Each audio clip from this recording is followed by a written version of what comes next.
Ho, Ralph Schism reporting from the top of these very, very underwhelming hills.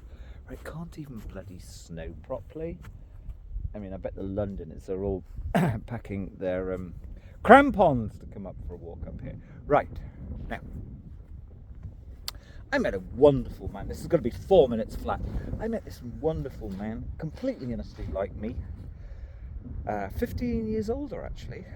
17 years older, and he'd been a tough guy living actually as an educator in Peru in the late 60s, 70s.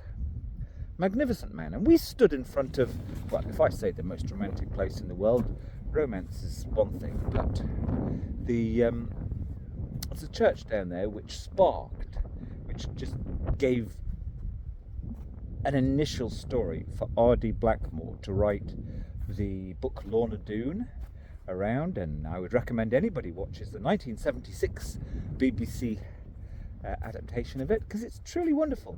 Why? Because it's like an intelligent exploration of a safe moral matrix. I mean, it's basically a lefty yeoman's against the rest programme. Right, now why on earth would I go on about that? Okay, him and I, men of the world, we actually stood and said, we are worried for our children. Now, it just so happens, like, I'm the biggest tramp in the world. I have a shirt here which has got such a frayed collar. I don't waste money on new clothes, don't waste money on anything.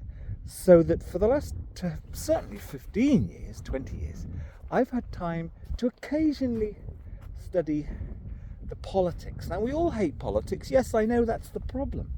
But when Dominic, you see, this is why you need the camera here. When Dominic Cummings comes out and says he believes we're in a pre-revolutionary period, you want to take it seriously, and why? Now, Dominic Cummings is on record some years ago. I've made an audio about this morning. And pack your fucking bags, right? Because this is how it actually works out there. I mean, actually, it's quite good to hear him say the following. There is no, well, he doesn't say it adequately, directly, with the occasional joke. Right. There is no more social media. I think yesterday we had the Shah of Iran, some very old man, using Twitter to basically say, well, if you fuck with me, Mr. Trump, I'm gonna... Right. There is no social media anymore, as Cummings rightly says. You know, it's a joke to think that the Times editorial matters, blah, blah, blah. And I've actually influenced, in fact, I've written a Times editorial in 2008 that actually got rid of, well, it made Jack Straw do a U-turn. It's not a joke, you can see my emails. Me and Francis Gibb had a jolly good time.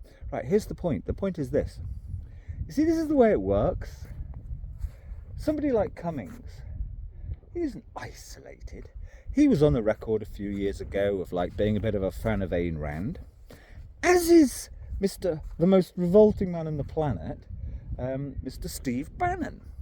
Now, Steve Bannon sort of is in a bizarre place, but it is simply true that he managed to rev the troops up and is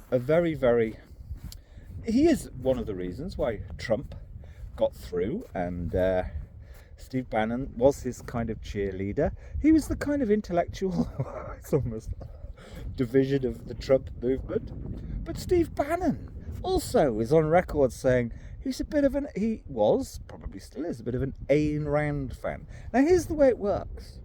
If you don't think that when Cummings comes forward and does his big interview, saying Britain's in a pre-revolutionary state, that Bannon is watching and thinking and on the blower to a few mates.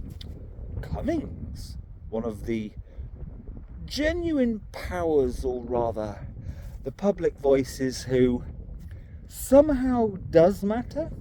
If Cummings is saying that, ooh, let's find a way of subbing Nigel a bit, and much more important, so if there is a revolution in Britain, and there won't be a revolution anywhere else in Europe, okay?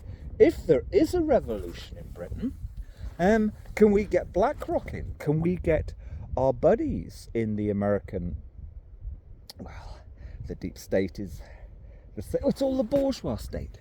Okay, if you don't think that's happening, okay, you're a moron.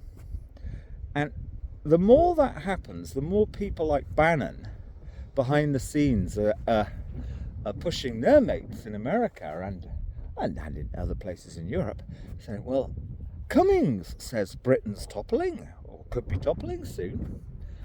This is a chance for us, the neocons of America, which is what they still are, to get a proper foothold in Britain, the other side of this revolution. Now, I contend, as does my friend, or Malcolm, the 80-year-old, that it's much more dangerous than that, which I put in an audio this morning to really fuck off your new year. But if you care about your kids, I mean, as Cummings actually says in that he does focus groups, and I believe him, I actually believe him, and people are now saying that get out of Britain. But I've been going around for 10 years talking to people on hill walks and stuff, saying, if you love your kids, and I have got full audio records of this over 10 years, if you love your kids, leave Britain. So I feel very smug when Cummings focus groups are even saying that now. You want to get prepping, but more importantly, the likes of Malcolm and I, when we meet, we know immediately. We've got to have good conversations, and those conversations are about only one thing is going to save you: authenticity. And that's the only way. Good authentic writing is the only way we avoid, Bannon will be made vice counsel, viceroy. There you go. Can you imagine that? But that's on the cards. So, support Ralph. You never have before, but it's time.